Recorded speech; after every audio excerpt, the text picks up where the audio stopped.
ఒక మాట చెప్పండి, మీరు ప్రధానంగా కట్టెక్కొట్టే తెచ్చే విషయంలో, రిజర్వేషన్ల విషయంలో ఏం జరగాలి? రిజర్వేషన్లు తీసేయాలి.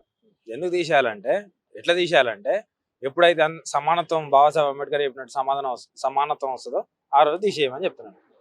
మీరు ఇప్పటి వరకు అన్నని అడిగినట్టు ఆర్ఎస్ఎస్ చీఫ్ మోహన్ భాగవత్ ఆయన గురించి అసలు ఆయన ఎవరు భారతదేశంలో మాట్లాడడానికి? ఆయన ఒక మంత్రి, ముఖ్యమంత్రి. ఆయన అసలు ఎవరని మాట్లాడతారు?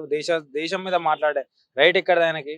ఆయన ఒక కన్సర్న్ మినిస్టరో లేకపోతే ఆయనకి ఏమైనా పదవి ఉంటేనో ఎగ్జిక్యూషన్లోనో జుడిషియరీలోనో దేనిలోనో ఒక పదవి ఉంటే నువ్వు మాట్లాడి వీళ్ళు యాక్సెప్ట్. అసలు తలతోక లేని ఒక ఆర్గనైజేషన్ కి, అన్ఆథరైజ్ ఆర్గనైజేషన్ అయిన ఒక ఆర్ఎస్ఎస్ కి, బ్యాన్ అయిన ఒక ఆర్గనైజేషన్ కి నువ్వు ఒక చీఫ్ అంతే. నీ మాటలు మేమెందుకు వింటాం? అసలు భారతదేశ ప్రజలు వినాల్సిన అవసరం ఏమున్నది నీ మాటలు? అసలు who are you to save? మీరు ఎవరు చెప్పడానికి? మీకేం అధికారం ఉన్నది? ఎవరు ప్రధానమంత్రినో లేకపోతే రాష్ట్రపతినో చెప్తే భారతదేశ ప్రజలు వింటారు. బట్ ఆర్ఎస్ఎస్ చీఫ్ అనేట ఆయన ఎవరైనా ఒక బ్యాన్ అయిన ఆర్గనైజేషన్ కి ఒక అధ్యక్షుడు అని చెప్తే మేము ఎందుకు వింటాం? రిజర్వేషన్ అనేది ఇప్పుడు 4 గుర్రాలు ఉన్నాయన్న. ఒకటేమో కుంటి గుర్రం, ఒకటేమో గుడ్డు గుర్రం, ఒకటేమో మంచిగా పుష్టిగా ఉన్నది, ఇంకోటేమో బలహీనంగా ఉన్నది. 4 ఒకటేసారి ఉరుకుమంటే ఉరుకుతాయా? ఉరకవు. అట్లనే బలహీన వర్గాలకు వీళ్ళకు గుడ్డు గుర్రానికి కొద్దిగా ఐ ట్రీట్మెంట్, కుంటి గుర్రానికి కొద్దిగా లెగ్ ట్రీట్మెంట్, ఇట్లా ఇట్లా ఈ ట్రీట్మెంట్ ఇచ్చే వ్యవస్థనే రిజర్వేషన్ అని చెప్పి ఛత్రపతి సాహుజీ మహారాజ్ చెప్పిర్రు. ఆయనే ఫస్ట్ ఈ భారతదేశంలో ఫస్ట్ రిజర్వేషన్ ఇచ్చిన రిజర్వేషన్ పితామహుడు ఛత్రపతి సాహుజీ మహారాజ్. ఎవరు? ఛత్రపతి శివాజీ మహారాజ్ వాళ్ళ మునిమనవాడు. ఇప్పుడు వీళ్ళు రిజర్వేషన్లు వ్యతిరేకిస్తున్నట్టే ఛత్రపతి శివాజీ మహారాజ్ని ఖచ్చితంగా వ్యతిరేకిస్తున్నట్టే. కాబట్టి ఈ ఉడత ఊపులకు అంటే మీరు ఇందాకలా కూడా జంజీ ఉద్యమం, సిజేపీ ఉద్యమంతో పోల్చిరు. వీళ్ళకంత సినిమా ఎక్కడదన్నా? ఇప్పుడు రిజర్వేషన్ హటావ్ మూవ్మెంట్ కౌంటర్ గా జాతీయ హటావ్ మూవ్మెంట్ కూడా నడుస్తున్నది. ఎందుకని దీని మీరు ఎందుకు మాట్లాడతలేరు? ఎందుకు ప్రజలకు తీసుకుంటూ పోతలేరు? అంటే వీళ్ళకి ఏంటంటే డిస్క్రిమినేషన్ ఉండాలి, కానీ రిజర్వేషన్లు అంటే వీళ్ళ చెప్పుల కింద బానిసల లెక్క బతకాలనే థాట్ ఉన్నదో అది మనస్మృతి కాలం థాట్. అది ఈ కాన్స్టిట్యూషన్ ఆఫ్ ఇండియా నడిపిస్తుంది ఇప్పుడు ఇండియాని. రాజ్యాంగ ప్రకారం నడుస్తున్నది. కాబట్టి మీరు కాదు కదా ఎవరు వచ్చినా మేము రిజర్వేషన్లు వదులుకోవడానికి రెడీ. కానీ మీరు మీ భూములు, మీ ఆస్తులు వదులుకోవడానికి రెడీ అయితే మేము బరాబర్ మా రిజర్వేషన్లు వదులుకోవడానికి రెడీ. ఇక్కడ ఏంటంటే ఇది కుట్ర కావాలని ఒక జంజీ లాంటి ఒక బృహత్కర కార్యక్రమం జరిగింది. దేశంలో మార్పు వచ్చింది, యువతలో చైతన్యం వచ్చింది.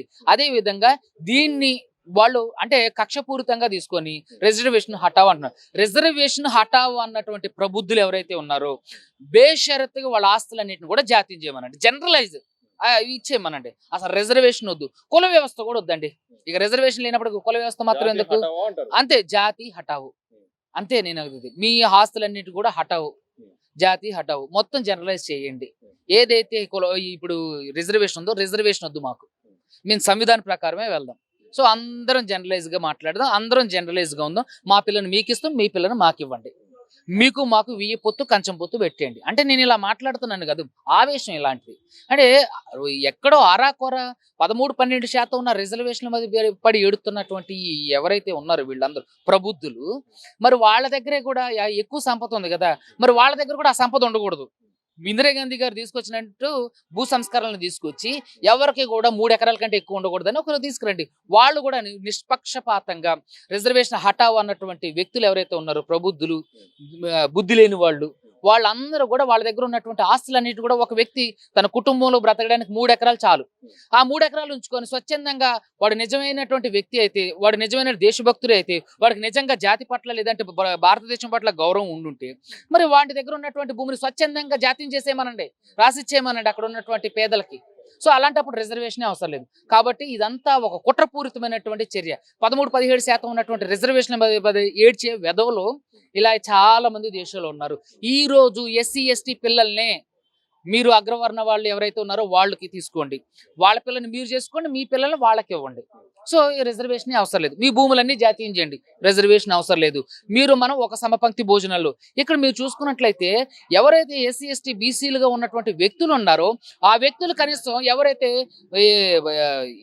ఓబీసీ క్యాండిడేట్స్ ఎవరైతే ఉన్నారో వాళ్ళ ఇళ్లలోకి ఇప్పటికీ కూడా రానివ్వరు, ఇప్పటికీ కూడా వాళ్ళతో మాట్లాడరు, ఇప్పటికీ కూడా వాళ్ళతో కనీసం ఛాయ్ తాగినా వాళ్ళ గ్లాసును గడిగలేనటువంటి సంస్కారం ఉన్నటువంటి ఈ దేశంలో రిజర్వేషన్ గురించి మాట్లాడే వ్యక్తులు ఎవరున్నారో వాళ్ళు సమాజానికి పట్టిన చీడ పురుగులు లాంటి వాళ్ళు. సో సమాజానికి పట్టినటువంటి భ్రష్టు లాంటి వాళ్ళు. సో కాబట్టి ఇలాంటి ఇంకా బూతు మాటలు వస్తున్నాయి. ఇలాంటి వెధవల్ని నిష్పక్షపాతంగా మనందరం చెంపపెట్టులాగా చెంపదెబ్బ కొట్టినట్టు చేయాలి. దేశంలో రిజర్వేషన్ల వదులుకోవడానికి అందరు సిద్ధంగా ఉన్నారు. కానీ ఇక్కడ ఆర్థిక అలాగే సామాజిక అసమానతలు తొలగిపోయిన తర్వాత అందరు సిద్ధంగా ఉన్నారు. ప్రధానంగా ఆస్తులు అనేది సమానంగా పంచితే అలాగే కుల నిర్మూలన జరిగితే నిజంగా ఎలాంటి అసమానతలు ఉండవు. కాబట్టి ఆ రకంగా రిజర్వేషన్లు అవసరం ఉండదు తప్ప ఎక్కడ సమస్యలు అక్కడే ఉన్నప్పటికీ కూడా రిజర్వేషన్లు రద్దు చేస్తామంటే కుదరదు, ఇది సాధ్యం కాదు, సరైనది కాదు అంటూ కూడా అడ్వకేట్ సుబ్బు అలాగే మరో అడ్వకేట్ కూడా చెప్పిన సందర్భం అయితే కనిపిస్తోంది. కెమెరా పర్సన్ వంశీతో సతీష్, దిశ టీవీ, హైదరాబాద్.